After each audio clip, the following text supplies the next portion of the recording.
And I'm the Vice President for the Association for Consulting Expertise. And welcome to the ACE Professional Development Webinar Series.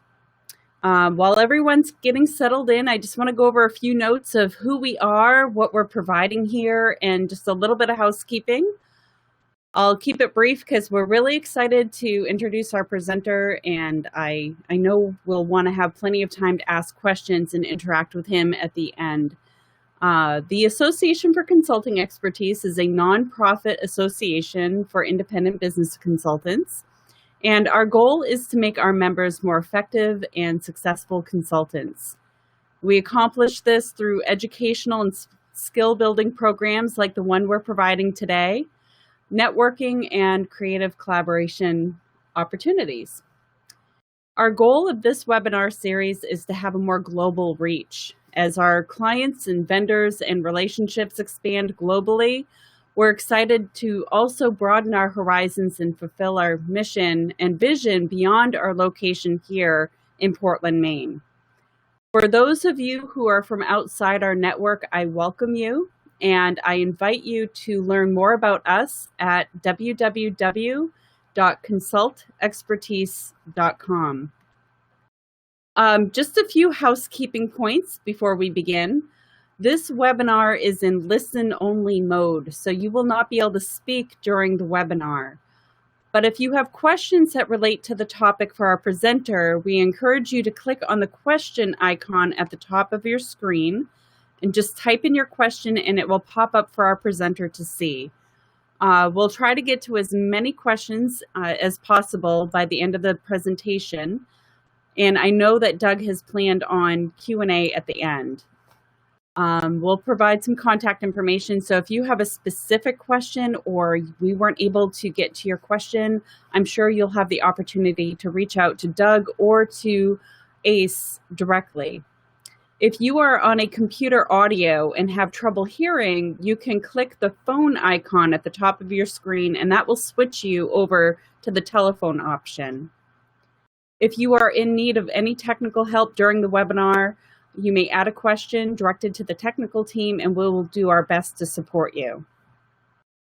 And without further ado, as I click through our wonderful screens here, I have the pleasure of introducing today's speaker, Doug Packard.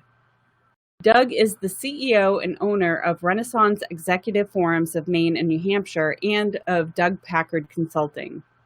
He has 22 years experience in multinational corporations performing such functions as account management, product management, general manager, P&L, and strategic planning. He's also been a consultant for 16 years and has conducted 600 peer advisory board sessions with business owners and CEOs, and has performed 1,400 business owner and CEO coaching sessions. Today, he is here to share with us his vast experience with authentic networking. Hey, Doug, welcome to the call. We are so excited to have you here. Pleasure to be with you all, and thank you all for attending, and hopefully you'll find this valuable. Should I dive right in? You should dive right in. We're ready to get your knowledge. All right. Well, first thing I wanted to do was thank ACE as an organization. I was born and grew up here in Maine, but was out in Ohio doing the corporate thing for a lot of years. And when I came back in 2002, it was kind of a lonely existence, and ACE became my consulting family. So I want to thank them for taking me in. I've been a member for many years now, and then especially want to thank Miss Judy Jones, who not only helped shepherd me into ACE, but also has been worked on my team and helped me in many different ways. So highly recommend her for assistance to consultants. So if we take a look at the very next slide, what I have learned about life and business is that it's really about relationships. And I think when you get right down to it, most people would say that when they check out of this life into the next, that it's really rather they had a positive impact on other people or not. And so the quality and the depth of your relationships really I find, determine people's success and happiness. In many cases, it's not the brightest people or the most worldly consultant or whatever that ends up being successful and happy. It's the one that can relate to people at a deep level and can kind of go at their pace, is one way I would put it. And one of my favorite movies, just to illustrate this, is the Bucket List. And Morgan Freeman talks about the two big questions that are asked supposedly when you have a chance to get into the pearly gates. And the first one is, have you found joy in your life? And I actually spend a fair amount of time with my clients on that, because most of my clients are servant leaders and often suffer themselves from not finding some joy. And then second, has your life brought joy to others? And I try to live by that and try to do more around those things myself every day, and try to help my clients do that too, and friends. So the ability to initiate those relationships and then deepen them is really a key skill. And the last line is somewhat humorous in that I have spent some time now through a couple different venues mentoring young people, and I happen to have 3 adult sons myself. And if I had to recommend one skill for a young person to learn, no matter what they're going to do in life, it would be authentic networking. And so my sons would often say to me, "Oh, Dad, this stuff comes naturally to you. You just enjoy talking with people, and it's all easy." And what I would tell you is nothing could be further from the truth. I, like many people, was much more on the introverted end of the scale growing up. And these networking skills that we're going to talk through have all been things I've learned partially through ACE, partially from my clients, and partly from traveling the world and doing all the different roles I've had the pleasure of doing during my career. So it doesn't come natural, and like any skill, some knowledge and then a whole lot of practice and a whole lot of trial and error is the key to getting better at it. So one of the things I often do this workshop as a workshop, and maybe at some point we might even want to do that at ACE, because I believe in workshop where you're involved in doing stuff during the talk more than just presentations. But so often I will start out by saying, what do you think of when you think about networking or you think about a salesperson? And in most cases, you get a whole laundry list of negative connotations. And so a few of them are here, and Judy was kind enough to pick out this great picture of this guy for me. Basically, people that behave in a way that doesn't seem sincere. They're in it for themselves, dishonest, sneaky, short-term focused often, and sometimes on purpose, and in many cases not on purpose, because they just aren't aware of how they're showing up, so to speak. One of the most extreme cases of this, I was at a Chamber of Commerce event.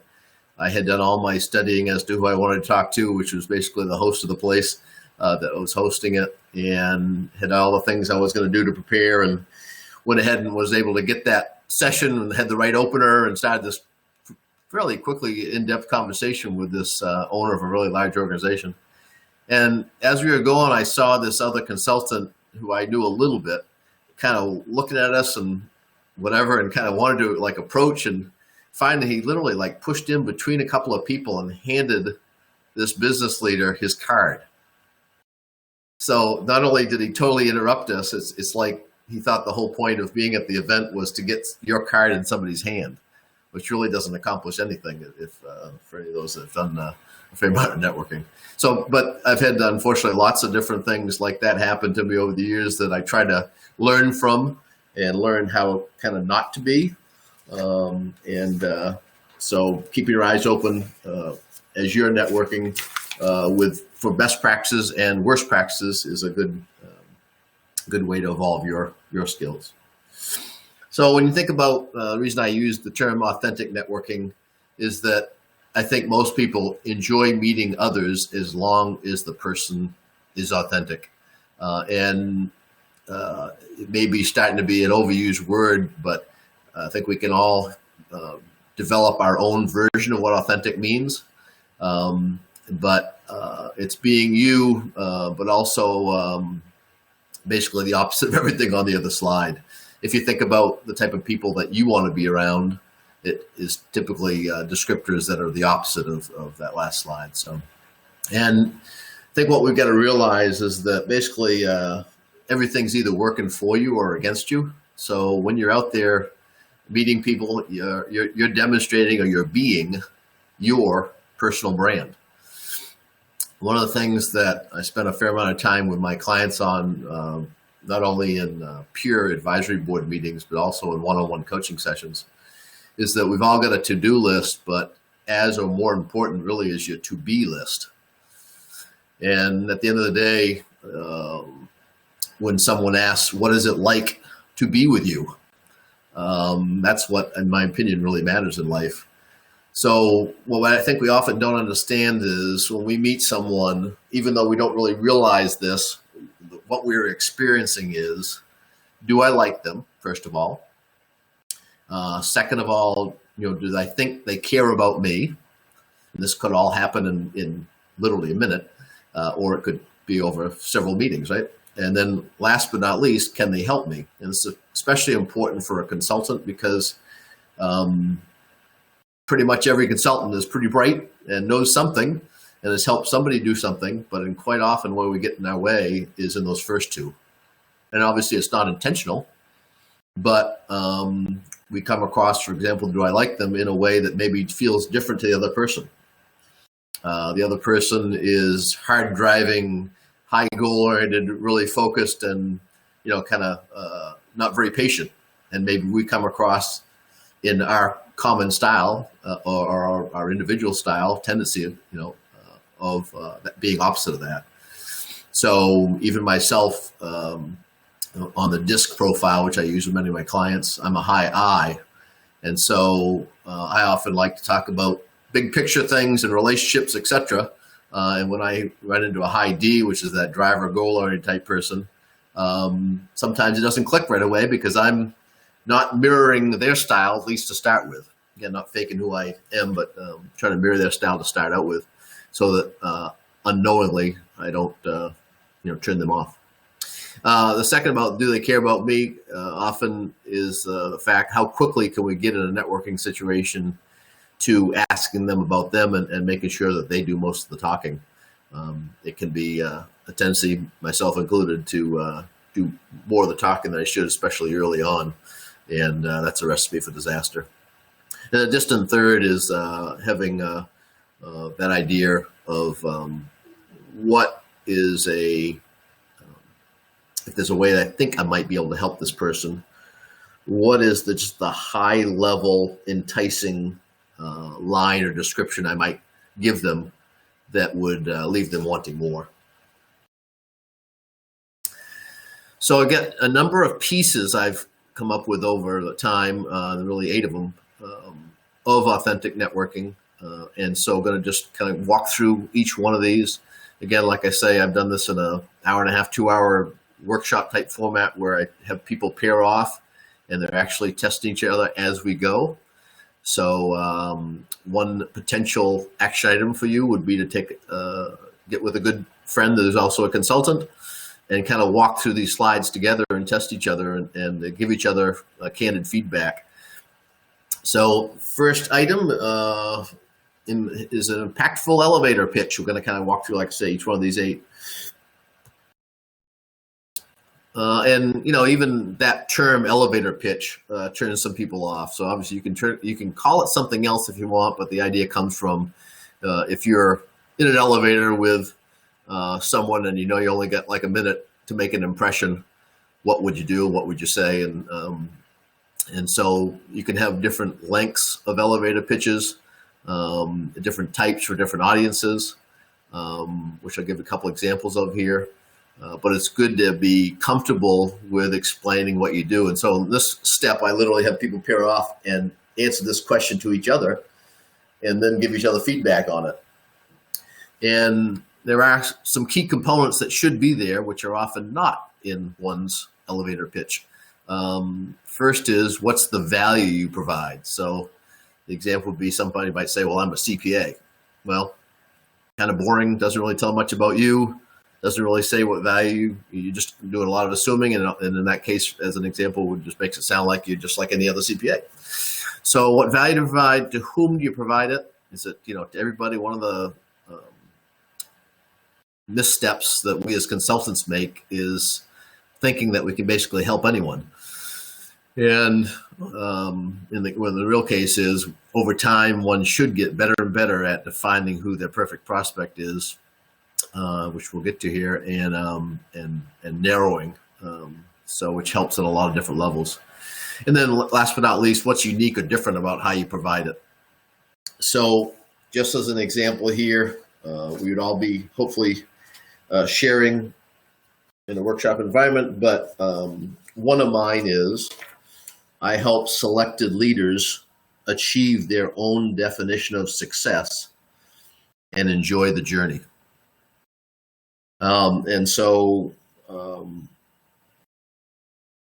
When as far as how or how different, I do it primarily by leading invitation-only peer advisory boards. And usually with those two pieces of my elevator pitch, it does leave people wanting to ask questions. Another a version or angle to this or approach to this is one that Denise Martin, who was a ACE member, gave to me and others in a session there at ACE. And that was to come up with a question that your perfect prospect would have to say yes to, and that hits them emotionally. So for me, my version of that, and it's actually on my Doug Packard Consulting website, in the opening picture, with the picture of Mount Katahdin, is, do you know that feeling when you have a tough business question and there doesn't seem to be anyone appropriate to ask? And then also on my Doug Packard Consulting website, on an inset picture of me and my 5 buddies of mine at the top of Mount Katahdin, it says, how would you like to never have that feeling again? So coming up with those kinds of things that hit the emotion, make them want to ask more, that your perfect prospect would have to say yes to, is that version of an need-based question. So just like any good business plan or marketing plan, networking plan needs to have a clearly defined perfect prospect. So what we often don't do, and I help clients do this all the time too, is step back at least once a year and say, what have I learned about the customers that I am able to provide value to, the customers that I am able to make a profit from, the customers that I'm able to service efficiently, and the customers that I look forward to working with. And so why wouldn't I narrow in on those types of prospects moving forward and actually say no to the others? So I have a number of different ways that I help others refer to me, and I help define who my perfect prospects are. But one example, which is an easy one for my key referrers to remember, is what I call the 3 Ps, and that's P as in Packard. The 3 Ps for me, for my perfect prospect, is mostly psychographics at this point, as opposed to demographics. My demographics on mine, I go cross-industry, and each of my groups is cross-industry, and each of my forums is roughly matched up by size of company, mostly around number of employees, but not totally. A number of different factors that I use in my acceptance and matching process, which is how I live out this particular slide in reality. And when I pull out that slide with a new prospect about my executive forum's acceptance and matching process, almost every time they say, you really have a process? Because I think they're assuming that if they have money and they're a leader, they can get in a group, which is not the case. So we've got to work through the process to see if there's a good match, et cetera. So for me, there's some demographics and these other things, but the key thing for mine is psychographics. And so the example of an easy one for referrers to remember for me is the 3 Ps. First one is principled. Wouldn't want to have someone in your forum, intimate forum with signed confidentiality, that had a questionable background. So principled is first. Second is personable. And third is progressive. And so on the personal and progressive, in my example, I say, many of us know leaders that are very personable, but the last change they made at their business was the color of the break room. And then many of us know leaders who are very progressive, but you might not want to hang out with them for any more than 15 minutes. And so I need all three Ps for as a baseline for letting in run in my groups. So coming up with something like that you can easily explain to others as to how do I make it easy for you to refer me. And in my case, I literally will say to other consultants, what you want to do is you want to give me your very best client that matches the three Ps. And that's because if they match and I go in one of my forums, guess what they're going to talk about with all the other members that I have? They're going to talk about you because you're the best client. All right. So next one is determine where they hang out. So if you define your perfect prospects, where do they hang out in all different ways, associations, publications, etc. And so I often joke as an example that most of my clients or prospects are on the golf course in the summer and on the ski slopes in the winter. So that's where I have to be, whether I like it or not. And I'm only half joking there. I happen to love both those activities. But if they hang out someplace else that you're not all that interested in, either get some new prospects or learn to like whatever they're interested in. Like I'll have consultants that will say to me, for example, I don't golf. I got no interest in golfing. And I'm not saying everybody should become a golfer, but I'm just saying if your target audience is golfers, it's a great place. It's been fantastic for me over the years of spending 4 hours on a golf course with probably a current client, and a prospective one. And almost every time, if I conduct myself right on the 18th hole, the prospect says to me, that what you do is really interesting. Could you follow up with me? So creating those opportunities for them to get to know you to get to know them, and also see how it's another great thing about golf as an example. I can see how they behave when they hit a bad shot. I can see if they cheat, and maybe I don't want them as a client. So get involved in some things. So in my case, just using examples, associations, I'm in Chamber of Commerce. I'm an ambassador of the Chamber of Commerce. I'm on the Business School Advisory Board for the University of Maine. I go to many events with USM Corporate Partners, Maine Biz, etc. And so I run into lots of my clients and lots of my prospects many times in many different venues. And it's often the 6th, 7th, 8th time that I run into them that a real conversation happens. Marketing studies show it used to be 7 positive touches it took to get a client. Now they're saying with information overload that it's 9. And I have many situations where, like I say, I'm at a charity event or a Maine Biz event, and I run into that prospect for the 5th, 6th, 7th time that we know we kind of like each other and wanted a conversation or whatever, and all of a sudden, for some reason, the timing's right or I asked the right question. And that's very gratifying. It's happened to me at my country club. It's happened to me at charity events. It's happened to me at Maine Biz. So, and then as far as publications, pick one or two and get involved with them. So I got asked to write for Maine Biz articles, etc. And so I started that several years ago. And that's paid dividends, and then actually even turned into a book, which I published this summer. It's all available on Amazon. And that's another great example of the value of ACE. Jeff Pike helped me with that. Judy Jones helped me with that. Jeff Pike is a ghostwriter and case study writer and writer of many talents. And so if you need help with some of these things, get someone who's good at it and have them help you.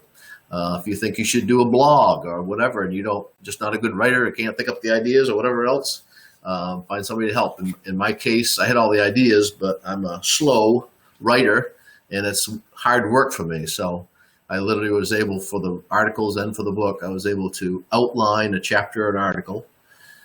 Jeff would, we'd set an appointment on the calendar. Jeff would tape the phone conversation. I'd talk through the outline. He'd ask me questions. Then he'd write the first draft. So after a few years of doing that, he said, "Doug, we got to do a book." So I said, "Okay." So we got it done. It's been fun and great and a good credentialing tool. So highly recommend that, and recommend help with those two people. Judy can help you with the technical part of it and get it on Amazon if you want to go that route. Again, the hobbies, the charities, and again about being authentic. If you have some things you care about as far as charities and such, there's obviously an endless number of them. Why not and get involved where there happens to be some good prospects for you that are already involved? I can't tell you how many connections that's happened to me that way, and that many of my clients are that way, where they're the owner of the business or a CEO, and they go, well, I chose to go with this marketing company, well, it's because Sally was on the board with me. They literally will just admit it, saying everything's kind of been equal, but I knew Sally and trusted her, and so there's that. So, just use that example. That's happened over and over again. So it's not by happenstance. It's by not being fake and, going to some charity that you don't believe in. But if you've got several to choose from and you care about two or three of them, and one of them happens to have really good prospects on the board or whatever that involved, why not pick that one? So intentional, basically.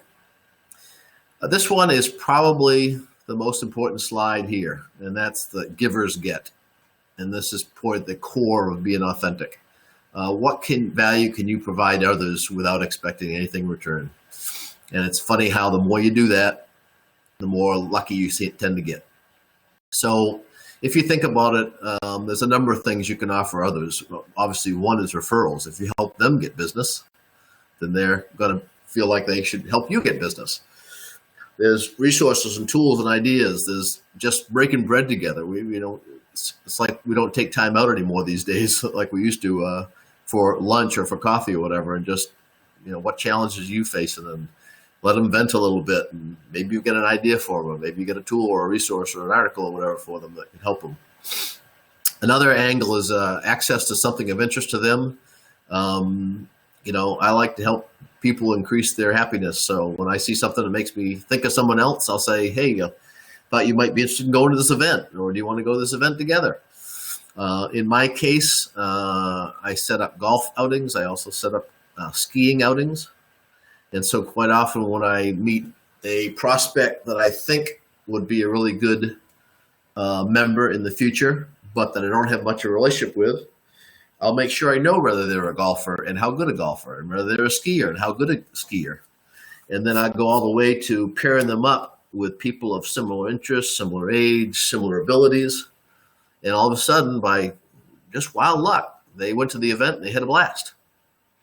And all of a sudden, we know each other better, and they had fun, and they got to know me better. And so there you go. So the example on the skiing, it's evolved over the years, but what we do is one getaway per month. They go up to Sugarloaf. And now it's evolved to where many of the people that go not only have season passes, but actually have homes there. And so I'll strategically invite, some current members and some current prospects. I only invite people that are easy to be with and fun to be with. And lo and behold, everybody has a great time, and lots more business conversations go on than anybody expected. And they can write off the trip, right? So, and especially important to pick which ones tend to deepen relationships versus, that you can actually have some meaningful conversation, interaction time. So obviously that one applies. So the ski trips. So another key is who influences my perfect prospects, especially when they need my value. So as an example for myself, I have a commercial realtor that is one of my key referrers, and also happens to be a client in one of my groups. And when he runs across a company that is expanding or has just moved to the area, we'll have a confidential conversation about it. Because if they've just moved to the area, they probably don't have a team of confidants. If they're expanding their square footage to another location, chances are they're taking on some more debt, or that they're taking a big bet on something.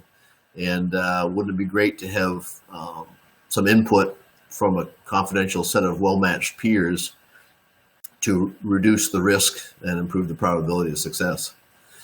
So what value can I offer those selected influencers? So for example, some of my best referrers, I'll sometimes invite on those golf or ski trips, especially if I think that person would hit it off with the prospect, and or if maybe they're the ones that are bringing the prospect to the group, and one of my members is a prospect for them. So how can I make it easy for them to refer me? Quite often we're too general about who we can help, like I say, so the more specific it can be, and using things like that 3 Ps that I talk about. How can I touch base with them on a basis that is meaningful to them, helpful to them, and not too often and not too infrequent? I often coach even my CEOs that put a half hour on your calendar each week and pull up your list of contacts and, make one call each week to somebody on that contact list that you haven't talked to in a while. That way, when they need you or you need them, it hasn't been 5 years since you touched base. And my thinking is that really we should go for quality of quantity. Most of us know lots of people, and if you look on our LinkedIn, most of us have over 500 contacts. In my case, I have met every one of those people. So it took a while for me to get to the 500. That was just the approach I took. But what I've learned over time is much more important for you to have a small number, 8, 10, 12, 15, whatever, high quality referrers, influencers, connectors that you maintain a deep relationship with. And you figure out how that is, either over some activity or through regular meetings or whatever, so that they get to know more and more about what you do, how you do it, and that they care about your success and you care about their success, and that you're on each other's mind on a regular basis. And just like with current clients, one really needs a relationship management process with these people. So with the simple example being, I haven't talked to Bill, who just gave me a client last year, and I haven't talked to him in 3 months. I'm going to just call him at lunchtime today and see how it's going and see if there's anything I can help him with, and seeing if he wants to get on this next ski trip or whatever. So what's the relationship process? And in my case, I have a process where someone kind of walks up the ramp of value, if you will, to me as far as an influencer or a connector. So I got lots of people that I know casually. Then there's a second tier, and then my top tier is people that is a very small list of people who I think about them frequently. They think about me frequently, and we're actively looking for opportunities for each other. So that's what I would recommend you too. So in the home stretch here on 6 of 8, personal preparation. I do some coaching too in between meetings with every member, but also I have some individual coaching clients. And I just with one recently who invited me to a presentation to their board, and I had to tell her afterwards. I said, let me give you some feedback. I said, you came across very knowledgeable, very calm, and a good presence. But I said, no energy and no smile. So I said, the impression it gives is that you're kind of burnt out on what you do now, or you don't enjoy it much, or you're just tired. And that's the kind of, feedback that, they pay me to give them, because otherwise what would be the point? And her shoulders shrunk and everything else. And she said, you're absolutely right. And she has had some health issues and been working too hard, etc. And we're working on changing that. But a relatively new client, and say, here, I'm saying this because I do care about you enjoying what you're doing, etc. So the same thing goes for us. When you're networking, have a buddy. Give each other feedback about how you show up. Everything from attire to body language, etc. A couple years ago, I signed a couple new members to my large company group, and both of them happen to, it's an old adage, but dress to the nines, meaning they are very modern and in suits with ties, etc. most of the time. And so that kind of spurred me on to up my game a bit. So when I lead that particular forum, I went out and bought 2 or 3 new suits. No cuffs, no flat-fronted pants, narrower cut, narrower tie, and when I lead their forum, that's what I wear. And I've gotten many comments from them as well as others about the outfit. So again, it's not trying to be someone you aren't, but at the same time, you really got to dress for your audience. And the old adage, which I still think holds true, is to dress just one notch more formal than whoever your customer or prospect is.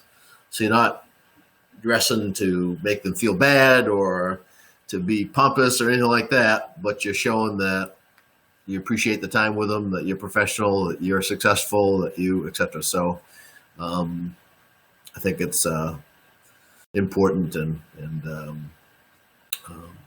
something that one should have feedback on. So then I literally, in your preparation, there's a couple things. One is to literally have that list of options with you of where you can provide value for that very just second step of a relationship with somebody.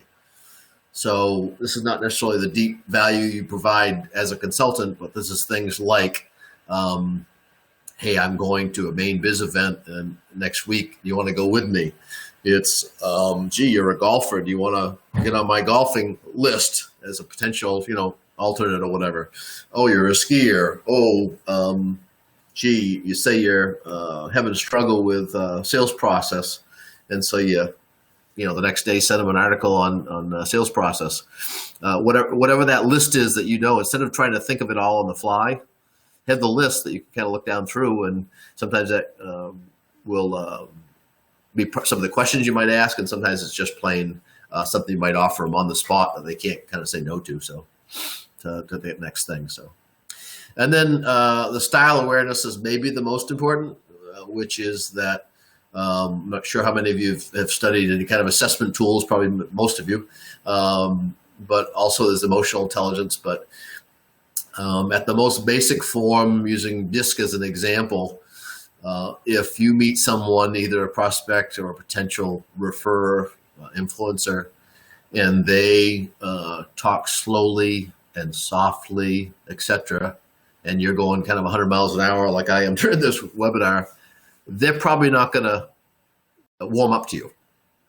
So one of the basic ideas is mirroring, where, again, without being ridiculous on it, like any idea, you can take it to a ridiculous level, but you kind of mirror their style, even their body language, so that subtly they're saying, gee, this person seems like me. So as simple as that. And then and there's many, many other ways you can do this, and it can get to an inauthentic level. But I've just learned over time that the more skilled you get at this at that initial meeting, the better you can just avoid that first potential negative of, gee, they don't seem like me, or I don't think I like that guy, or whatever. So, okay. Now, there's secondarily, if you will, or second step of planning and preparation is more the specific plan for a specific event. And so I see so many people that go to an event, and then what do? They hang out with their friends. So they didn't do any prep, they didn't do any studying, and now they're wasting, from 5 to 7 p.m., except for maybe getting a free drink or something, when it could have been a very valuable situation. So all we have to invest is time, so why not use it wisely? And it doesn't mean, you got to be working the whole 2 hours, doesn't mean you got to make this into a chore. But one should have 1 to 3 goals for an event. And they tend to be, who literally will I connect with at this? What, stage in the sales process am I in with them?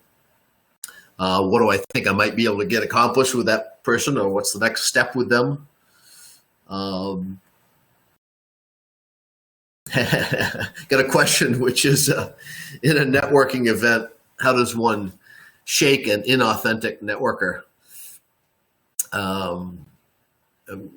the things that are coming to mind are all kind of things I've heard comedians use. Like I remember my first beer too. But anyways, I think that's another skill one needs to practice, because you don't want to waste your time at an event. And so one simple one is, I've got to hit the boys' room, excuse me. I need a refill of my drink. Some pretty basic ones that one can use. But again, I don't think you want to be inauthentic and say, hey, why don't we talk about this next week, when you don't really want to, or you're not going to follow up. So I think the best way is to divert and say that you have another objective there, or that, something like simple, like a bio need. So anyways, and I'm sure there's other ideas that people have. So, okay. Quite often when I go to these events, as an example, if I see somebody that's going to be a speaker or going to be on a panel, and I have done some background on them as to them being a prospect for me, I will do more research, and I will even look on LinkedIn, for example, to see who do I know that knows them. And in many cases, I'll even connect with the people that know them to say, how well do you know them? So that I can ask for their permission to drop their name. So what I've done several times successfully is take good notes as the person's presenting. Again, authentically, if there's something in there that I was very impressed with, note that. And I will go up to the presenter afterwards, and typically I'll wait to be the last person. I'll tell them, give them a compliment about what they said with specifics, not in depth, but just, a basic of one piece that was especially impressed with. And what I'll often say then is, my members asked me to be on the lookout for high quality leaders that might make a good addition to their forum. How about us getting together and have a session to decide whether it makes sense for us to work together or not? And what's happened there? They know you came, you listened, you took good notes, you complimented them, so most of the time I get a meeting from that. Is my point. So that was all calculated, and in several cases I'll even add in there, if I do, hey, we've got some mutual friends, and I'll drop a name, maybe that's already a member. And without it sounding too creepy as far as like I've been stalking them, right? So mention something about a mutual friend, a mutual prospect, or whatever, mutual member, say. So and sometimes not. So the additional tips here are going early. I've had some of my best conversations going early and like helping out somebody set up. Often when you go early, you can kind of act like you're one of the hosts, not faking it, but like I've been to so many Maine biz events, for example, and I write for them that, I don't mind helping out and making everybody feel at home. And especially if there's someone coming in that no one's approaching, it can go a long way. Stay towards the end, like my example I said of approaching the speaker last. Whatever your tendencies are, be it to drink too much or to talk too much or whatever else, or to hang out with friends, don't do it, and take that input from others. One of my tendencies is to tell jokes, tell puns, and so I'm working on that so that it's an endearing feature, not a defining feature. And I certainly don't want impression at a networking event or any other place for someone to say, oh, he's just a jokester. That's not good. So, and then, to avoid controversial subjects, I still see many situations where on purpose or not on purpose, people bring up subjects that, just shouldn't be there. So last but not least, continuous improvement plan, probably the most important, because life's about persistence. And success is about persistence. So how will I assess my skill at networking? When will I do it? Who will I ask for the feedback? Do I have an accountability partner? A very powerful thing can be to go to events together and kind of take turns introducing each other to various people, as well as just simply approaching people together and letting one take the lead or totally be the talker, and then just have the other one give you feedback later on as to, how you showed up. And last but not least for these slides, and we'll move into questions, is just ask for your commitment. You just spent, 40, 45 minutes investing in this. My homework assignment for you, which I'm glad to help on or talk further in other ACE programs or in person on ACE meetings, is what 3 improvements you're going to make around these 8 different areas of your networking skills. So in summary, plan, practice, assess your skill set and feedback, adjust, and then succeed. So I'll give you another pick on myself again. Had one of my great referral partners one time see me in action at the golf course over a beer with some prospects. And afterwards he said, "Doug, you try too hard." And at first I kind of bristled up and I said, "Okay, tell me more." He says, "Look," "I know you like what you do so much and you're so anxious to help people that when somebody shows interest in what you do, you just tell them too much too soon." And I said, "You're absolutely right." So that advice plays in my head almost every day. And what I do is back off in networking situations to try to only answer what they asked. And as he also told me, give them a little bit of bait and just make them ask for more. Then it'll be coming at their buy at their pace, if you will, as opposed to yours. And it's really helped me a lot. So it's just an example of learning and adjusting, and that advice only happened 2 or 3 years ago. So, and I've had a big uptick in my business, and a big part of it's because of that advice. So with that, we'll go on to questions and comments. Hey, Doug, thanks for I don't know about everyone else. I have been jotting down notes like crazy. And I'm sure that I'm sure people are starting to formulate some questions as they're absorbing the information. So I'm going to allow for a couple minutes for some questions to come in. But in the very beginning, you mentioned the to-be list, and I loved that. And I would love if you could maybe touch upon that a little bit more, that to-be list. How does that work for you? Well, it's funny, but that final example I was giving is an example of the to-be list. So in most of my coaching, a lot of it I talk about intentionality. What are your tendencies, and then where do those tendencies help you get the results you want, and where those tendencies tend to get in the way of getting the results you want. So let's use the example of humor. If I'm deep in a coaching session with a client and I'm trying to help them change and improve, if I'm using humor, especially inappropriate or too much of it, that's going to get in the way of them being able to be vulnerable and change. And so I have to realize that there's a place and a time for that, and then there's a place where you want very little or none. It really sounds a lot like you're talking about just being self-aware, and I loved what you said about thinking about how you want to show up. And that is, I think that's very helpful when we're being mindful of that even before we walk into a networking opportunity. And I just want to remind the people who are on the call that you can ask Doug a question by clicking the green question mark at the top of your screen. That'll pop up a question, and we'll make sure we get it to Doug so that he can answer it for you. But I think that your points about making a plan before you go into the networking event and thinking about who you want to speak with is very valuable. Can you kind of elaborate on that point a little bit more? Sure. Looks like there's a question from a lady. All right. Ian Yes. Grigsby. I'll answer your question briefly and then answer hers.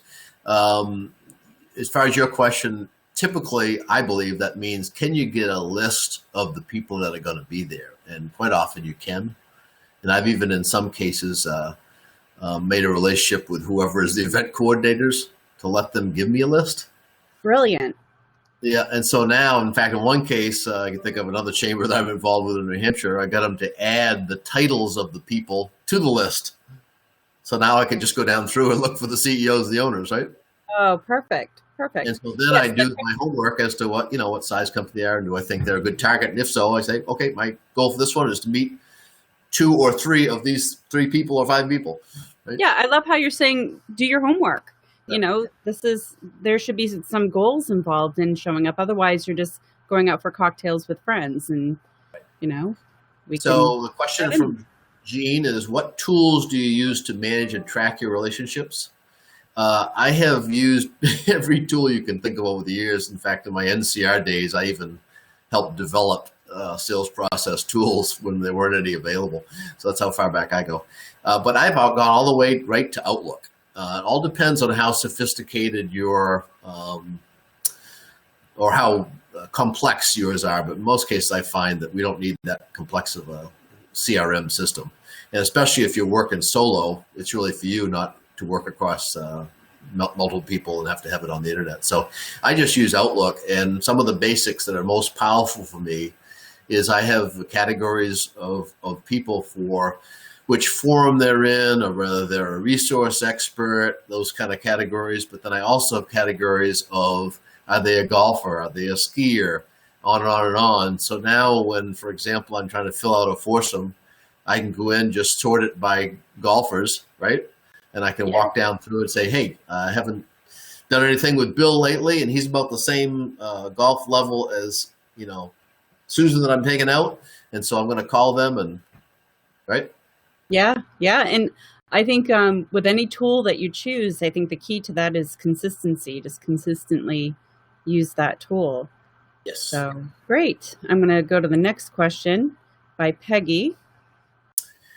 Peggy asks, I was working with a client who was a total introvert. Although I tried to even accompany him to events, it was a struggle. Any ideas? Oh, boy. Well, not exactly sure what your goal is, but I can think of many ideas. One is literally there are executive presence coaches. So I do some of that, but that's not my core. I have other people that do that when I have that need for a particular client. So I advertise myself to my clients as the general practitioner's doctor. And I know enough about lots of different areas to help you at the strategic level. And where I can help you, I will. And then where you need a specialist, I know most of the specialists, and in most categories, they have multiple people that are specialists, and I can bring them in to solve a certain, short-term problem for you. So one would be literally a executive presence is what I call it, as opposed to a style coach. And another would be, is there someone else in their company that could become the face of the company to the exterior world? If they have no interest in evolving their introvertness, if you will, and it's just a total struggle for them and they don't enjoy it, in many cases I've been able to say, okay, well, let's pick somebody else in your company. One of the best things to do as a business owner or CEO is to figure out what you're not good at and don't do it. And I think too, Doug, your point about having an event plan, sometimes my plan, if I'm not feeling it, if I'm not feeling like networking that night, my plan is just to go in and make one good connection. Uh-huh. And I, believe it or not, everybody's going to laugh, but I tend to be introverted myself. And if I can just make that one good connection, I feel like I achieved my goal that evening. So sometimes it's just, narrowing down your expectations. So great question, Peggy. Thank you. Let's skip to the next one. Bill. How do you break the ice when you're a stranger in a click-prone group? Ooh. Wow. Well, humor can be dangerous, but you could have a couple of theoretical questions to ask them. So, If there were no such thing as natural sponges, would the ocean be deeper? So you can. And I know Bill, and Bill is very good at humor. That's right. Using it to his advantage. So humor can be used. You were saying be careful of humor, but humor can also be used if you're using it in an authentic, genuine way. It can be used to your advantage. Exactly. To break the ice. Okay, great. Then the other would-be idea there is often when there's click-prone group, there is kind of a ringleader. And so I found, as hard as it may be sometimes, if you can listen a little bit and then give the ringleader some kind of a compliment, all of a sudden you're okay, as opposed to when it's click-based and there's a ringleader. If you try to take over the conversation or try to be too witty or whatever else, then their defenses go up as opposed to what you want to have happen. Yeah. And sometimes bringing in a wingman can help you too. Somebody who also knows the group a little bit can warm you up a little. So great question, Bill. Thank you. And from Uli. Well, just some icebreaker questions or comments that you find work well within a networking event. One that my thought is that when you're trying to meet somebody and you're trying to get to that first part, do I like this person? Do they care about me? We usually end up asking, what do you do for work and that kind of stuff. But right after that, one that I always seem to get a positive turn from is, let's say they say they're a CPA. So then quite often, next thing I'll say is, so what do you like to do when you're not crunching numbers? And so now all of a sudden they can take that anywhere they want, whatever their mind is on. The trip that's coming up. If they say golf or skiing, you're their new best friend, right? Exactly. Ask them about them. Okay, that was work. Now how about the important side of life, kind of thing, Yeah, people love talking about themselves, so yeah, it's always great to ask a personal question. And our next, we have no more new questions. I'm gonna give it maybe 30 more seconds to see if anybody wants to pop in a new one. Oh, will the slides be distributed? Great question, Bill. Yes, we're actually going to share this presentation with our ACE membership. So if you're an ACE member, you will have access to the recording if all technical things go well. So I'm just going to field that question for Doug and say, yes, we are going to share this with our ACE membership. So if you are a member of ACE, you will have access to this recording. I have one request there. Am I still on? Yes, you're still on. I just shut off the Q&A. I just have one request there is that partly because of the book and partly for other reasons, this authentic networking, as well as another workshop that I have done a few of recently, I'm going to be doing in other venues. Right. And so my request would be, I'm more than happy to share the slides for your use, but my request would be to not all of a sudden be given workshops on authentic networking yourself. Well, I'm sure that we will respect your intellectual property for sure. And nobody can deliver it as well as you did today, Doug. So we are really appreciative of the information and value that you shared with all of us today. We're going to wrap up. It's the end of our session. If you do have some more questions for Doug, he can be reached at dpackard@executiveforums.com. I'm sure he'd be happy to answer any questions that you have. And of course, please be sure to check out ACE if you have questions about ACE at consultexpertise.com. We appreciate you joining us today. We appreciate the value that you've brought to the webinar. And please stay tuned for more value series such as these, and be sure to sign up for our email list at consultexpertise.com. Thanks again, Doug, for your sharing of your expertise today. It's been a pleasure, and we just appreciate you. Thank you so much. Thank you. It was fun. All right, great. Take care, Doug. Bye. Bye. Oh, Kathleen Graham has got a question. All right, we might be able to show it. Yep. Oh, she just wanted to thank you. Oh, wow. Thanks. Kathleen. Thanks, Kathleen.